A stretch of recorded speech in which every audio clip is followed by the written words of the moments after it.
Hello everyone and welcome back to Black Dahlia. Last time we finished up everything that we could pretty much do in case of the lead with Elizabeth Short on the Dahlia, which has led us to Wellington's Antiques, but first we're going to head back to Sunset Arms.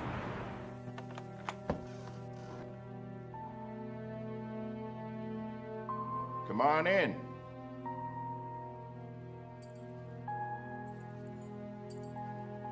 Afternoon, Detective. Who's your friend? That's Detective Vernon. Where have you been since last night? Cruising Beverly Hills? I thought I might settle down out there, you know. Maybe break into pictures. You ain't been to see your girlfriend yet? The one you was telling me all about over lunch? You mean Elizabeth Short? Oh, shucks, John. He's got so many girlfriends, he's not even sure which one we're talking about. Can't he speak? Maybe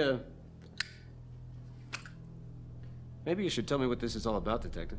Just tell us where you went after you left the station house last night. Say, he does speak. You train him yourself? Cut the wisecracks, Pearson, and answer the question. I'm not answering anything until you tell me why you're playing hardball with me, Detective. It's about the Short girl. We found her this morning in an abandoned lot.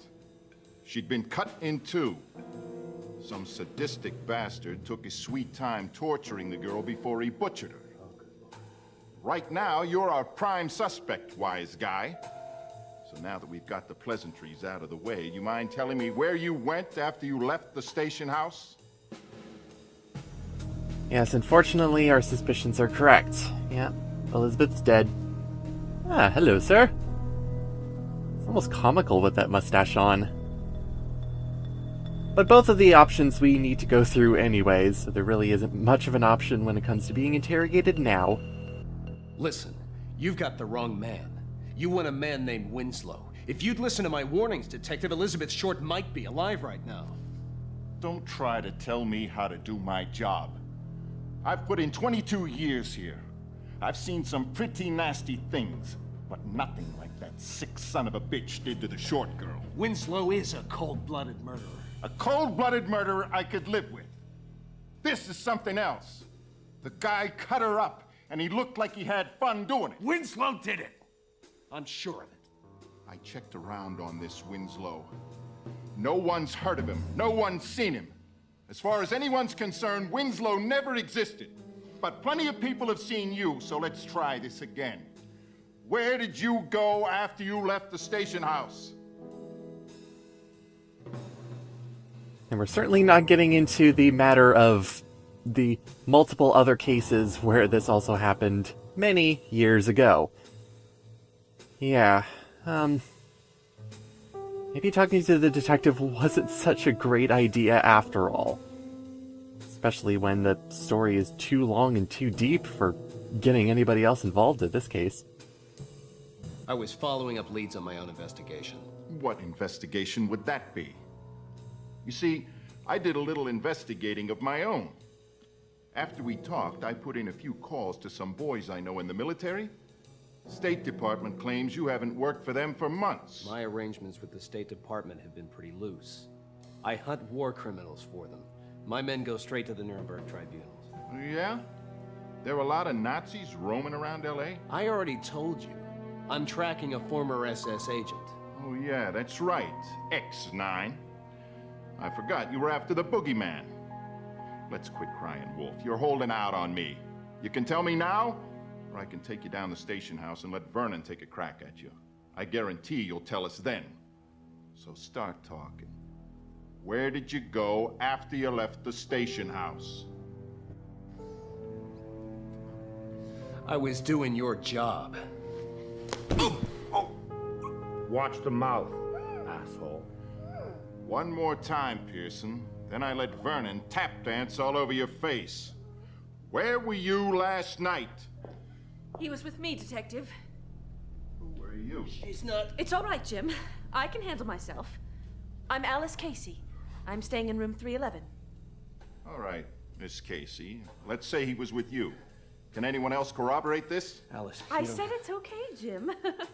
Such a gentleman, always trying to protect my honor. I'm afraid there is no one else to corroborate. We were alone. what we were doing doesn't exactly lend itself to company. There's something fishy about all of this. Doing my job, huh, Pearson? Don't even think about leaving town. That goes for the both of you. We will be back. Come on, John. Let's shove off. What? You're gonna let him off the hook just like that? I got my reasons. Let's go.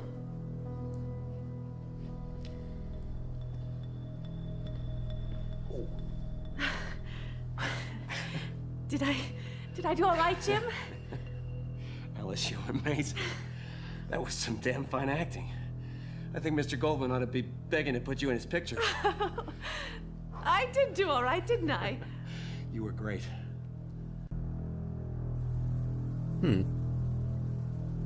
It's really good that Alice was able to step up and help us out, but why, though? Why did you protect me? It's not going to give you anything but grief. I couldn't just stand by and do nothing while they beat you. I just knew you could never have done what they think you've done. But I'm sure you know who did, and you've got to catch him. If only it were that easy. Winslow's as clever as he is ruthless. He'll be a difficult man to track down. Won't you please tell me about it? Maybe I can help somehow. This isn't play acting. You can't do this alone, Jim. It's far too great a job for one man. Let me help you. It's too dangerous. I could never let you get in harm's way. Well, maybe I can help in some other way. I could set up interviews. I could make phone calls.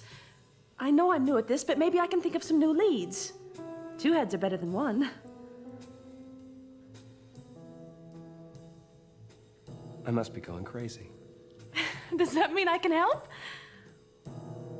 All right, you can help. You won't regret this.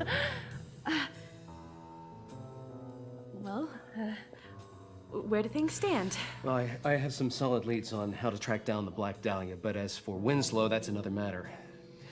I have no idea what alias he's using, where he's hiding, what he's planning to do next. The only lead that I have is a crate of his that I traced from the train to a movie studio soundstage, but it's a closed set. A movie studio? Say, that reminds me, did I tell... Now's not the time to be thinking about the picture business, Alice. No, it's not that, Jim. It's just that when I came by, before I knew the detectives were here, I came to tell you some exciting news. Congratulate me. You are looking at the new script girl for RKO Studios. I start today. RKO? Isn't that where King Productions is filming? Why, yes, I believe it is. It looks like my good fortune's working for both of us already. I can get you on the set. I'll stop around later and leave a pass. This is wonderful. I may have underestimated you. Bet you won't make that same mistake twice. Well, it's certainly a whole bunch of coincidences all rolled into one. Oh, look at the time. I've got to get going. Don't want to be late for my first day.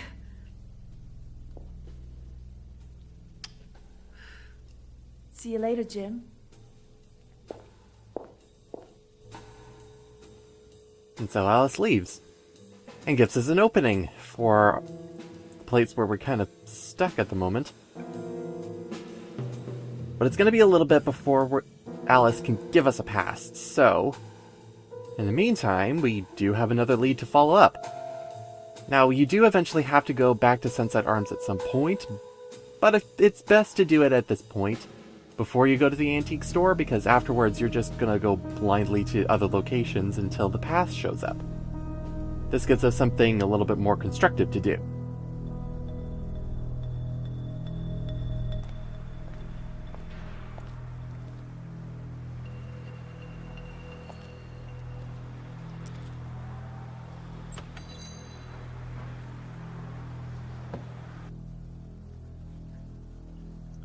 May I help you, sir?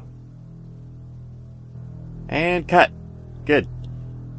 Even that entrance into the antique store was a little bit weird, just with the angles and perspective.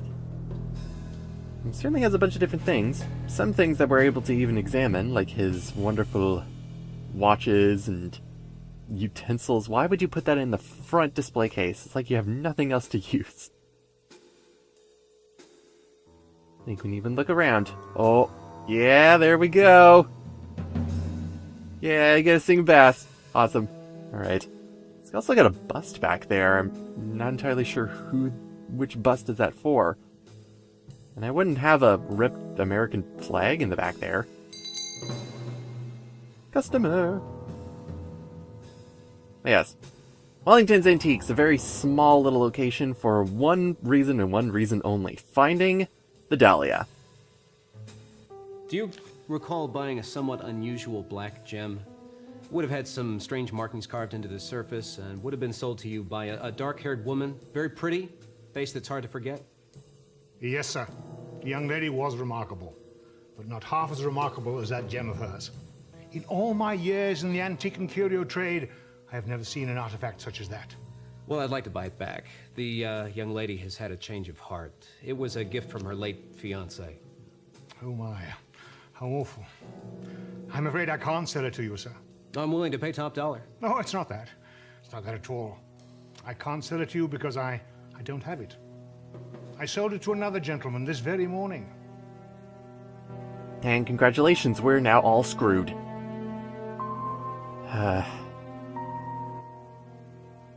Who did you sell the gem to? No, wait. Let me guess. Blonde guy smokes black Turkish cigarettes? Yes, that's a gentleman, all right. A friend of yours? No, not a friend. Ah, a rival then. Yeah, something like that. Listen, it is very important that I find this gem. Do you have any idea where I might be able to find this man? Did he say anything at all about where he might be staying? I'm afraid not, sir. He paid cash for the gem. Paid very handsomely for it. He did give me another item in trade as well. It would have been very valuable had it not been damaged. Of course, he'd had it repaired. An item? What sort of item? A rather unusual gentleman's walking stick. Walking stick, you mean a cane? Yes, sir. A very finely crafted cane, with a strange frontispiece. The top half had been replaced. The repairs had been very well done, but in the antiques market, the damage had already been done. Yes, it would have been very valuable indeed had it not been flawed. So yeah, Winslow has the Dahlia, but he left something behind for us? Can you show me this cane? Certainly, sir.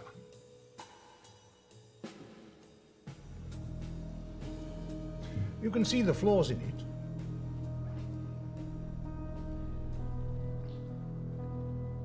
Eisenstadt's cane. Oh, you know the item. I'd begun some preliminary research, but I'd been unable to learn its history. Eisenstadt was a man that I knew back in Cleveland. He was the cane's previous owner. Who owned it before him, I couldn't even begin to tell you. Yes, of course. It looks as if it's quite old. How much do you want for it? Well, I don't normally put things out to market until I've completed the research. For you, sir, I'll make an exception. $100. I thought you said it wasn't valuable. Oh, no, sir. $100 is a mere fraction of the price it would fetch if it were in pristine condition. That's about all the money I've got. All right.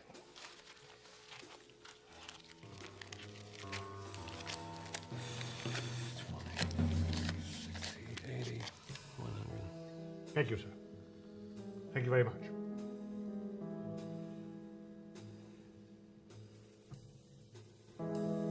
And so we get Eisenstadt's cane.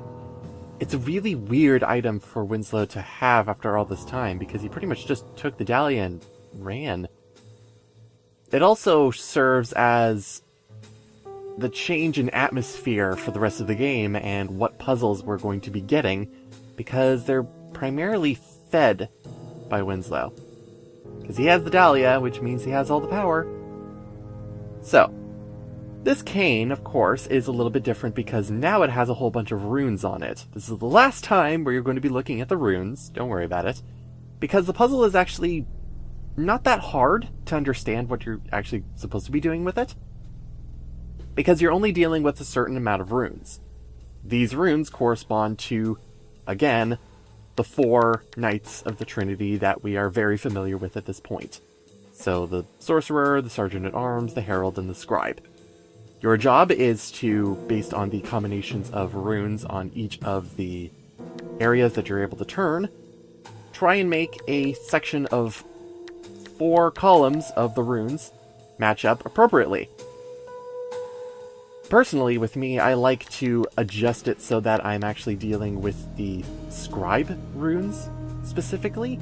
Even though, technically, Eisenstadt is known as being under Landolf's rune combination.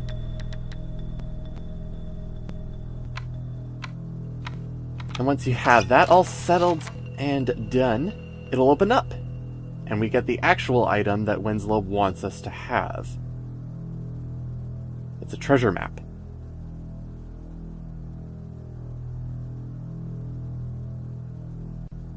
This treasure map is a little bit incomplete, though. Simply, it has a really strange compass rose on it, but it follows the ritual for Odin. 3 vessels, here committed wherever it is. Skull of an Atheling, a cup of ashwood. Finally, the Dahlia is used. 1 covenant, or one... Let's say 1 night for each covenant, right. Wait the bearer of the brand. Watch the witness face his doom. Up at where X marks the spot. So yes, again, the treasure map is incomplete, so we'll need a little bit more information on that before we're able to do anything about it. With that said and done, we have not much else to go on, really, because we're just waiting for Alice. But we can take a look at the Biltmore once again because of our visit with the police.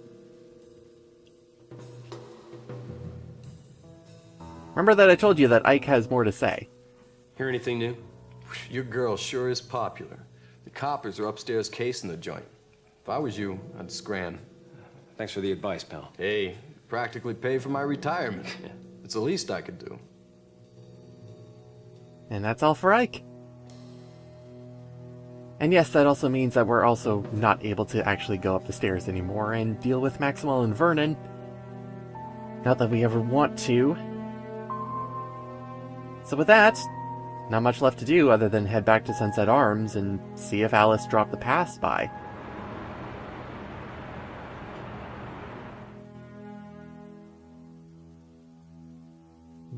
Something's on the pillow. There we go. Only valid for today. Thank you, Alice. And this pass should get me on the set. And a small little letter. Please come by and see me when you got the chance. Love, Alice. Do have a bit of I want to say about Alice at this point, other than... While I play the game, I'll discuss Alice at a later point, but it's, just her character. Something bends me the wrong way about her. She is helping us out as well as she can, because without her, we're not able to get onto the studio, and our investigation would be grinding to a halt at this point. So we have her to thank for it. Because next time, we can take a second trip down to the movie studio.